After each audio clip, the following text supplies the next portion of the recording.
재외동포청 악용문.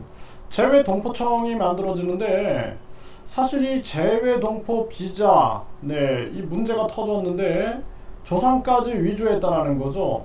그래서 고려인으로 위조한 거예요.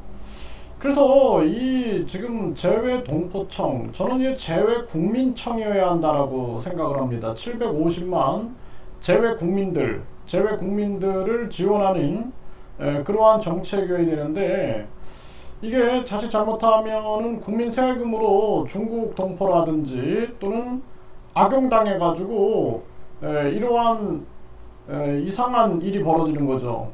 조상까지 위조한 이러한 재외 동포 비자를 받게 되고 이걸 국민 혈세로 지원하게 돼서 결국에는 국민들의 피 같은 돈들이 새어나갈 수 있는 부분들이 있는 거죠. 그러니까 유대인들은 그 유대인들 연대가 그 자비, 회비, 그 유대인들의 회비로 이렇게 운영이 됩니다. 이게 우리나라는 이제 재외동포청을 만들어서 이제 국민 세금으로 이거를 지원하겠다 이러한 부분들인데, 이 중국 동포나 고려인 동포, 그래서 우리가 이거를 그냥 어떤 온정주의로 접근할 부분은 아니다라는 거예요. 중국 동포 같은 경우에도 본인들이 그 한국계 중국인이다. 우리는 뭐 중국 공산당을 따르는 그러한 중국인이다. 그러면은 그거는 그냥 어쩔 수 없는 겁니다. 그걸 우리가 자꾸 민족으로 엮을 이유가 없다라는 거고, 지금 북한 공산당도 마찬가지 아닙니까? 민족으로 엮어가지고 하기에는 너무나 큰 지금 차이가 나고 있는 거죠. 그래서 이미 뭐 우리가 냉철함을 가지고 판단해야 할 그러한 문제가 아닌가라는 생각을 안 할 수가 없어요. 지금 여기 보게 되면은 출생 증명서를 위조해서 고려인 후손 위장해서 재외동포 비자를 받았다라는 것입니다. 이런 사건이 터진 건데, 고려인 후손 위장에 재외동포 비자 받은 우즈벡인 27명을 검거했다라는 것입니다. 다 이렇게 위조한 거죠. 위조한 거예요. 그래서 이들이 변경한 F4 비자는 체류기간 연장 제한이 있는 H2 비자, H2 비자와 달리 3년 단위로 갱신하면 국내에서 무기한으로 창업, 취업 등의 경제활동을 할 수 있다는 것입니다. 그러니까 이게 하나의 이권 다툼이 되는 거예요. 이권 다툼. 그래서 F4 비자는 대한민국 국적을 보유한 직계 존속이 있으면 신청 자격이 부여된다라는 거죠. 그래서 이 비자를 받게 해주는 대가로 392만원 또는 1,300만원의 수수료를 받아 챙겼다라는 거예요. 근데 이러한 부분들이 어떻게 이 법무부라든지 출입국에서 걸러내지 못했는가. 근데 물론 뭐 이 사건에 대해서는 잘 모르겠지만 법무부나 영사관들에서 비자 발급 비리를 저지르는 경우가 상당히 많거든요. 그런 부분들을 함께 조사를 해야 한다, 저는 그렇게 생각을 하고요. 우즈벡인을 고려인으로 둔갑, 거액 챙긴 체류 알선 브로커 구속. 그러면은 과연 이 브로커로 꼬리를 잘라야 되는가, 그리고 진짜 이 책임이 없는가, 이 위조 서류를 그냥 통과시킨 이 법무부나 관계기관들은 문제가 없는가, 이러한 측면들. 그래서 이제 해외에서도 돈 받고 영사들이 비자 장사하는 경우, 또 법무부 직원들이 돈 받고 비자 장사하는 경우가 있어요. 이러한 부분들을 함께 조사해야 된다, 이렇게 말씀드리는 거고요. 조상까지 위조, 불법 체류 외국인 무더기로 덜미가 잡혔다라는 것입니다. 그래서 어머니가 이제 고려인이다, 이런 식으로 이제 서류를 위조한 거죠. 이러한 부분들입니다.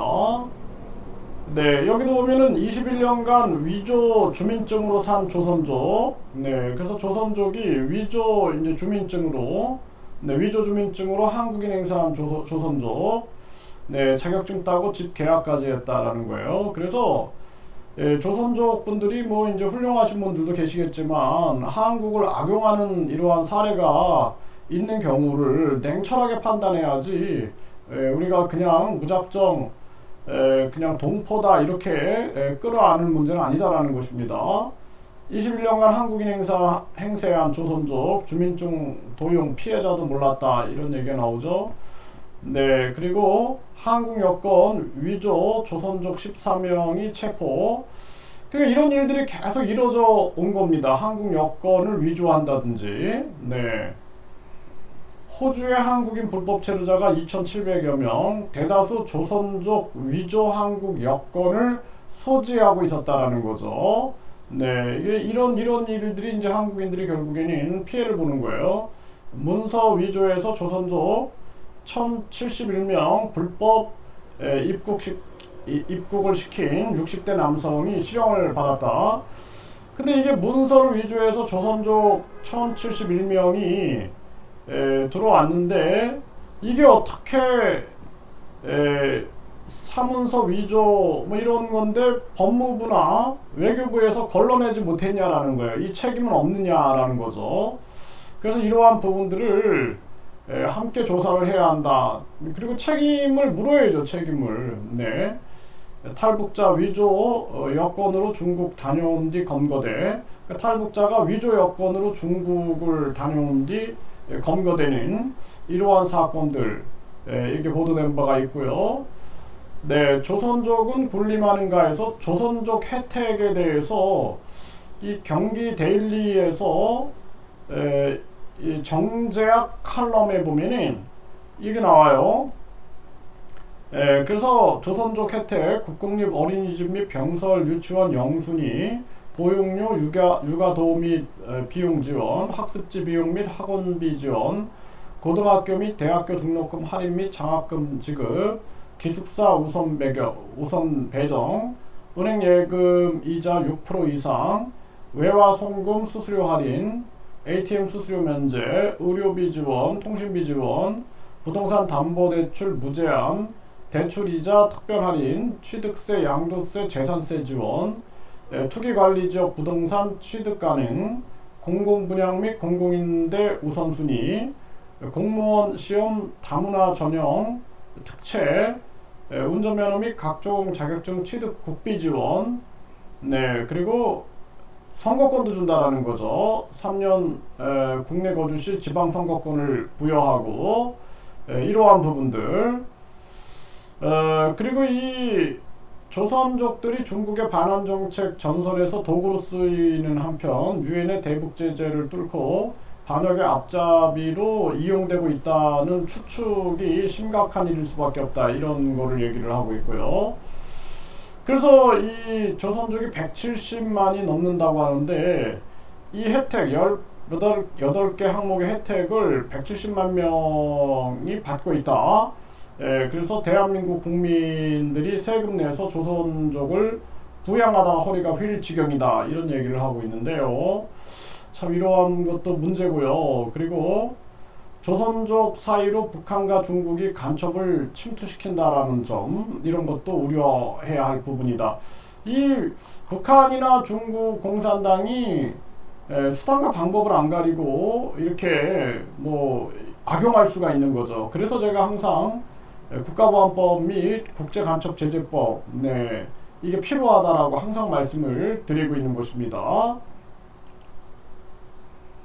네, 이렇게 보니까 외국인 투표권이 있고 하다 보니까 중국인이 가장 많은 안산시 시장에 출마한 중국 동포 출신 예비후보. 그러니까 중국 이 동포로서 이 출신 또 이분이 이제 뭐 국적을 받았겠죠. 그래가지고 안산시 시장에 출마하는 거예요. 그러니까 나중에 만약에 이런 분들이 대한민국 국익을 위하여 일을 하시겠지만 만약에 그렇지 않는다면은 이거는 국가 안보에 어려운 문제를 유발시킬 수 있다라는 거죠. 네. 그래서 이러한 부분들이 지금 전개가 되고 이 대림 칼럼에 보면 중국 동포 국회의원 탄생을 기대하며 이런 일이 생기는 거예요. 그러니까 중국 동포 국회의원을 만드는 작업들이 일어날 수 있다라는 겁니다. 그래서 이 월드 코리안에서 보면은 이런 기사가 나오는 거예요. 그래서 외국인 투표권을 저는 폐지해야 된다라고 계속 제가 말씀을 드리는 거고, 이 한국이 완전히 국제 아주 갈등의 표본이 될 수도 있습니다. 이게 참 심각한 문제가 될 수 있다라는 거예요. 그 재외동포청이 이제 6월 5일에 출범을 한다라는 거죠. 우리 국민들이 참 이런 다양한 복잡한 이 대한민국의 변혁기 속에서 혼란을 겪을 수밖에 없다라는 것입니다. 안타까움을 금할 수가 없어요.